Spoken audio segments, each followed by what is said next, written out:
Good morning and afternoon, classes. I'm making a video today because I will be at a professional development in the afternoon, but this should help any and all of you. Today's video is on solving multi-step equations. We're going to continue our learning to solve equations from last week into solving multiple step equations. And we're going to move on to the next slide. Let's review the process on how we're going to solve the equations. You'll remember from our process box on page 15 of our interactive notebook, our first step was to eliminate the parentheses. We want to make sure that there are no parentheses, and the way we're going to do that is to either complete order of operations inside the parentheses or use that distributive property. Distributive property, remember, that's multiplying that number on the outside to every number on the inside of the parentheses. Next, we want to check and combine like terms. If you remember, like terms are terms that have the same variable and power. So anything that has the same variable and power, you want to go ahead and combine. Then you want to isolate the variable. That means the variable needs to go all by itself on one side of the equation. It doesn't matter which side as long as you put it on one side or the other. Remember, I like to pick on the little guy, so I like to take the smaller x and move it to the larger x. That helps me keep my variables positive. Next, we want to isolate the constant. Isolating the constant moves that constant to the opposite side of the variable on the other side of the equation because we want x to be by itself. That means the numbers are also going to be by themselves. Next, we want to eliminate the coefficient. If you'll remember, that coefficient is the number in front of the variable. You're usually going to multiply or divide to get rid of the coefficient. And then lastly, we want to check our solution. We want to make sure that it works, that we get the equivalent on both sides of the equations. Okay, we have negative 13 equals 5 times 1 plus 4m minus 2. Okay, so again, I want to look at my parentheses. I have to eliminate the parentheses, and I'm going to look inside, and they are not alike. So that means I'm going to have to distribute. That means I'm going to have to take 5 and multiply it to everybody inside the parentheses. So I'm going to bring down negative 13.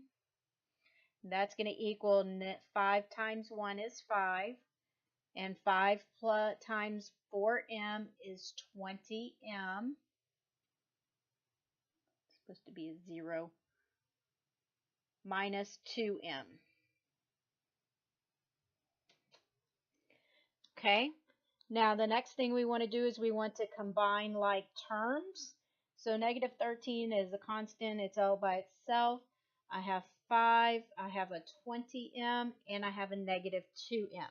Those are alike. They have the same variable and the same power. So I'm going to combine those two. So I have negative 13 equals 5 plus, and that's going to come out to 18m. Next, I need to isolate my variable. Well, I only have m, and m is already on the right side. So that means that I don't have to combine it with another one. So I'm going to move on to the next step, which is to isolate the constants. Since 18m is on this side, that means I need to get rid of the 5. The 5 needs to come over here with the 13. So I'm going to eliminate it by subtracting 5 from both sides. If 5 is positive on the right, then I have to do the opposite. That will cancel it out over here. And I combine it with negative 13, and I get negative 18 is equal to 18m. Then we have our eliminate the coefficient step. So it's multiply. Remember, we have that side-by-side multiplication, so 18 times m. Well, in order to eliminate it, I need to do the opposite, so I am going to divide both sides by 18. That eliminates it here. And negative 18 divided by positive 18 gives me a negative 1. All right, so my solution is negative 1, but I need to check and make sure that it works. So I'm going to have negative 13 equals 5 times 1 plus 4 times negative 1 minus 2 times negative 1. Let me put another set of parentheses here. Okay, so negative 13 comes down. I need to do inside my parentheses first. So 5 times, and I'm going to have 1, and 4 times negative 1 is going to make that a negative 4. And then negative 2 times negative 1 is going to give me a positive 2. Okay, continuing further of order of operations, I'm going to have 5 times negative 3 plus 2. And I'm going to multiply that out. I get negative 15 plus 2. And negative 13 equals negative 13. That is true. That means my solution works. And my m is equal to negative 1.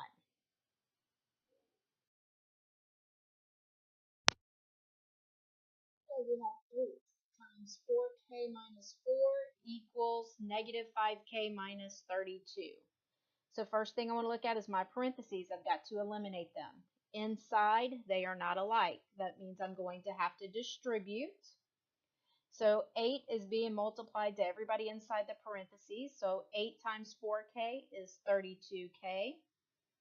8 times negative 4 is negative 32. Equals, and then I'm going to bring down my negative 5k minus 32. Next, I want to look and see if I can combine like terms. So I have a k and a negative 32, which is a constant, so those are not alike. I have a negative 5k and a negative 32. Those are not alike. So that means I need to go to isolate the variable. I do not have any terms to combine this time. All right, so I like to look at my k's because I want to isolate them, and I like to pick on the smaller guy. So negative 5k is my smaller guy, so that means I'm going to move my negative 5k to the other side. Since he's negative on the right side, I'm going to add 5k to both sides. And that's going to eliminate him from the right, and I'm going to combine him to the left, which makes it 37k minus 32 equals negative 32. So I have now isolated my variable. I've moved my variable over to the left side. So the next step is to isolate my constant. That means I need to move this negative 32 to the same side as this negative 32. Since negative 32 is negative, that means the opposite would be to add 32. And that eliminates it here on the left side, leaving me 37k. And 32 minus 32 eliminates it from the right side, making that 0.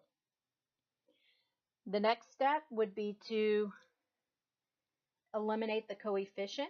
So the coefficient in front of k is 37. It is side-by-side multiplication, so that is 37 times k. And I'm going to divide by 37 on both sides. That eliminates 37, leaving me with k. And 0 divided by 37 is still 0. So it looks like my k is equal to 0. So let's check. I'm going to have 8 times 4 times 0 minus 4 equals negative 5 times 0 minus 32. Okay, inside my parentheses I get 0 and negative 4 equals, and negative 5 times 0 is 0 and negative 32. Then I get 8 times negative 4 equals 0 minus 32 is negative 32. And 8 times negative 4 is negative 32. So since both sides of the equation equal negative 32, that solution is correct.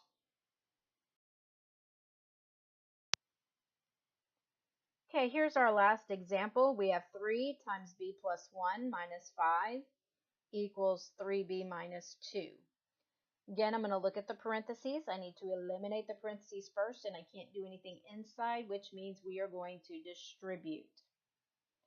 So I'm going to multiply 3 by everything inside the parentheses. So 3 times b is 3b. 3 times 1 is 3. Then I'm going to bring down my negative 5 equals 3b minus 2. The next step was to look at our like terms. So I'm going to look at the like terms and see if I have any. I have 3b. I have a positive 3 and a negative 5. Those are alike, so I'm going to underline those. And then I have a 3b and a negative 2. Those are not alike. So I can combine the positive 3 and the negative 5. So that becomes 3b, and when they combine become negative 2 equals 3b minus 2. Okay, next I would need to isolate the variables. So usually I pick on the little guy, but this time they're both the same. So I'm going to move the one on the right is a positive 3b. So to isolate it and get it by itself, I'm going to subtract 3b from both sides. Now it eliminates it from here, but it also eliminates it here on the left side.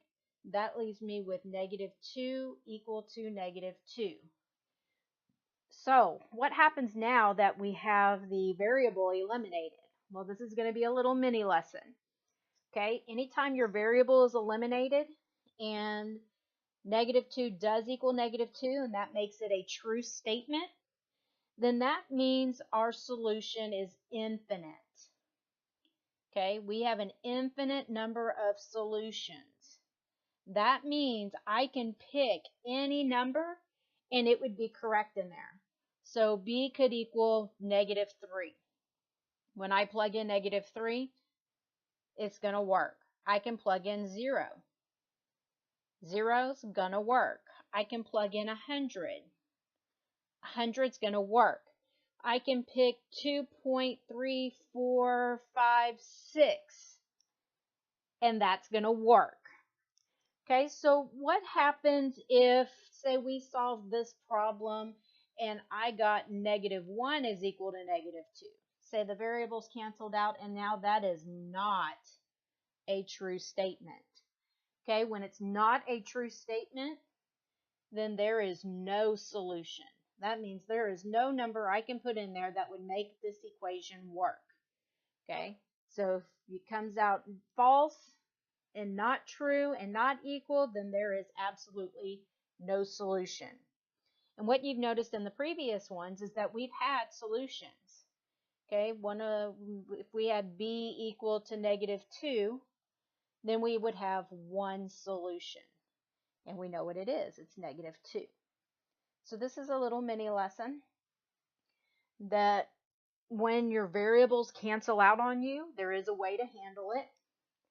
Whenever you get a true statement, negative 2 is equal to negative 2, then we have an infinite number of solutions. That means it doesn't matter what it is, it's going to work. What happens when we have an untrue or a false statement? Our variables still cancel out, but now it's not true. Then there is no solution. No number will work. And then you'll have where you do find out what the variable does equal. And that's one solution.